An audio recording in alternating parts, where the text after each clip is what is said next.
You may or may not be aware of this very eye-opening leaked information from Canada, which seems to provide a roadmap for the next phase of the COVID agenda into 2021.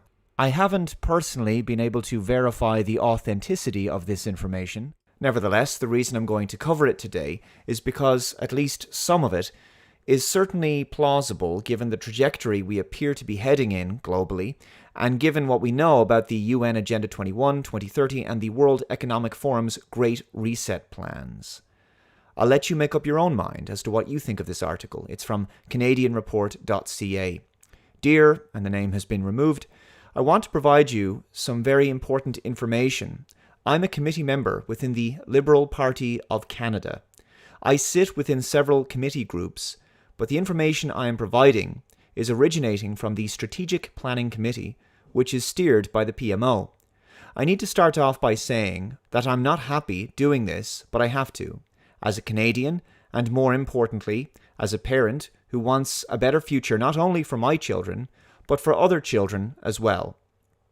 The other reason I am doing this is because roughly 30% of the committee members are not pleased with the direction this will take Canada, but our opinions have been ignored, and they plan on moving forward toward their goals. They have also made it very clear that nothing will stop the planned outcomes. The roadmap and aim was set out by the PMO and is as follows. Phase in secondary lockdown restrictions on a rolling basis, starting with major metropolitan areas first and expanding outward, expected by November 2020. This sounds plausible to me, given that many world governments are considering a second lockdown, and in fact, at the time of making this video, Ireland has just been placed back into a second lockdown for 6 weeks. Rush the acquisition of, or construction of, isolation facilities across every province and territory, expected by December 2020. Daily new cases of COVID-19 will surge beyond capacity of testing, including increases in COVID-related deaths, following the same growth curves, expected by end of November 2020. Complete and total secondary lockdown, much stricter than the first, and second rolling phase restrictions, expected by end of December 2020, early January 2021. Reform and expansion of the unemployment program to be transitioned into the Universal Basic Income program, expected by Q1 2021. We've of course been talking about universal basic income for quite a while now, so this also sounds plausible. Projected COVID-19 mutation and/or co-infection with secondary virus referred to as COVID-21, leading to a third wave with much higher mortality rate and higher rate of infection expected by February 2021. This would be gravely concerning and might quickly stop any dissident movement in its tracks, as the narrative would shift to COVID has mutated. Those crazy conspiracy theorists were wrong all along. It could be possible that dissidents would be scapegoated as the reason for the new outbreak. Also, could this be Pandemic 2 that Bill Gates has previously talked about? The idea of a bioterrorist attack is kind of the nightmare scenario because they're a pathogen with a high death rate would be picked. Now, the good news is, I'm not trying to depress you, it's tough enough right now. Most of the work we're going to do to be ready for Pandemic 2, I call this Pandemic 1, most of the work we'll do to be ready for that are also the things we need to do to minimize the threat of bioterrorism. So we, we'll have to prepare for the next one. That, I'd say is, will get attention this time. So we, we'll have to prepare for the next one. That, I'd say is, will get attention this time. That, I'd say is, will get attention this time. That, I'd say is, will get attention this time.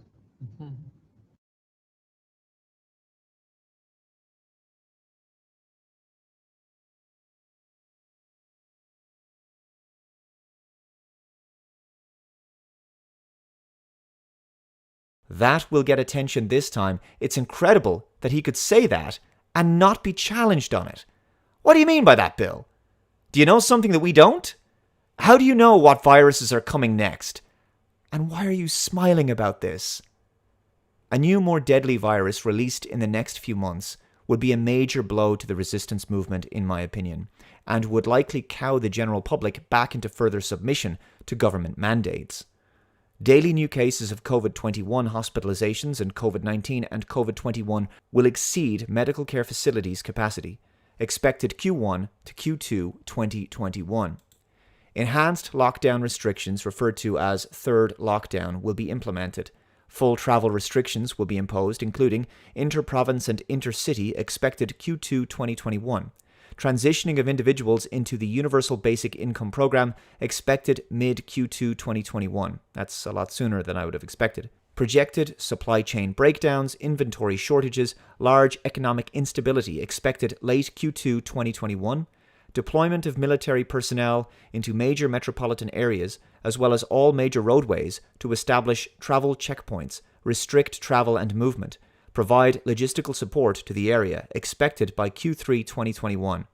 So far, this sounds pretty much what I had anticipated was going to happen, but the timescale seems a little premature. This all seems way too fast, in my opinion, but it is possible that the globalists are accelerating their plans, given that they really aren't encountering as much resistance as they probably thought they would. This next part is where things get really heavy. Along with that provided roadmap, the Strategic Planning Committee was asked to design an effective way of transitioning Canadians to meet an unprecedented economic endeavour, one that would change the face of Canada and forever alter the lives of Canadians.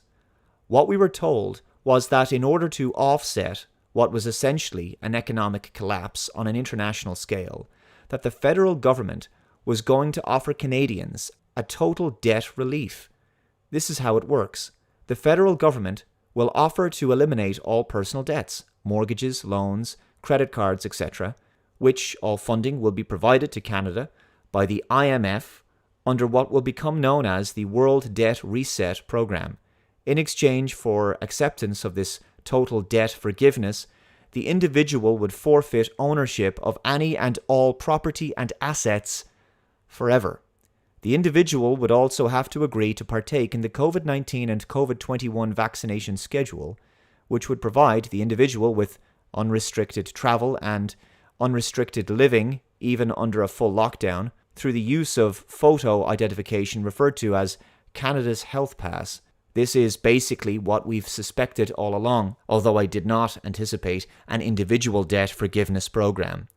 We've known about health passports like COVID Pass, Common Pass, and the Health Passport Ireland for some time now. We've also known that they have wanted to introduce a world where we couldn't travel, work, go to the shops without being involved in a digital beast system. Essentially, it's join the population control network or get left behind, become a pariah, cut off from basic services and cut off from the ability to buy food or have a job or any kind of life, really.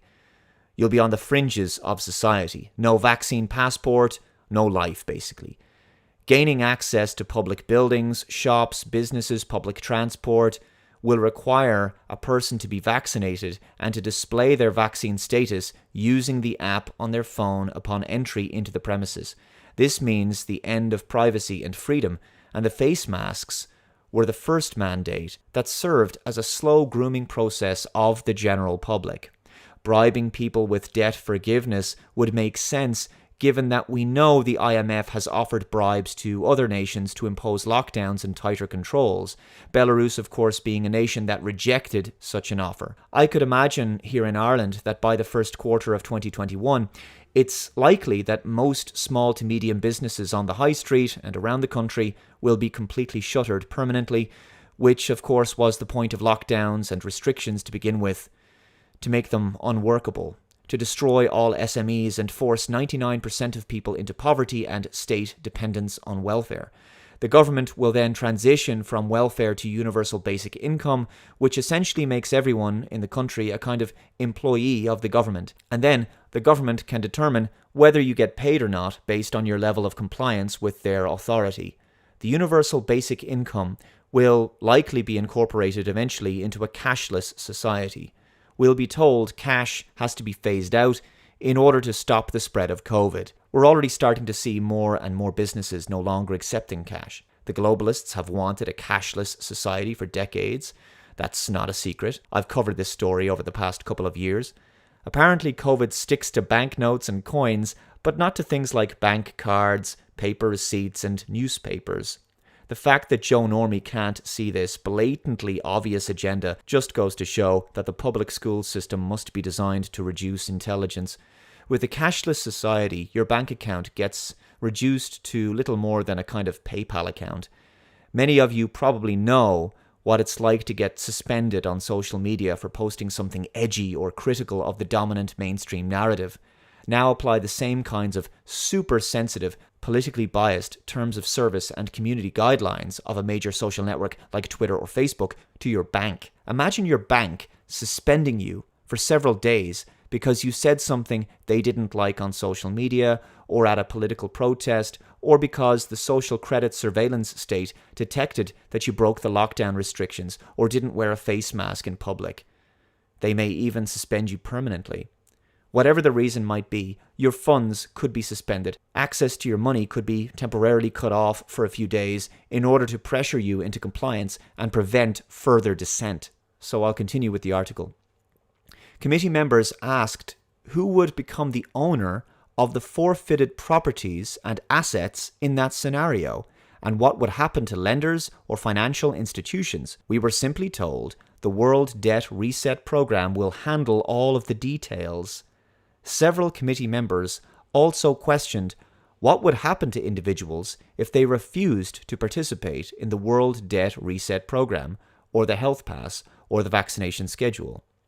And the answer we got was very troubling. Essentially, we were told it was our duty to make sure we came up with a plan to ensure that would never happen. We were told it was in the individual's best interest to participate. Wow, that sounds very ominous. When several committee members pushed relentlessly to get an answer, we were told that those who refused would first live under the lockdown restrictions indefinitely, and that over a short period of time, as more Canadians transitioned into the debt forgiveness program, the ones who refused to participate would be deemed a public safety risk and would be relocated into isolation facilities. Once in those facilities, they would be given two options: participate in the debt forgiveness program and be released, or stay indefinitely in the isolation facility under the classification of a serious public health risk and have their assets seized. Sound like concentration camps or gulags to me.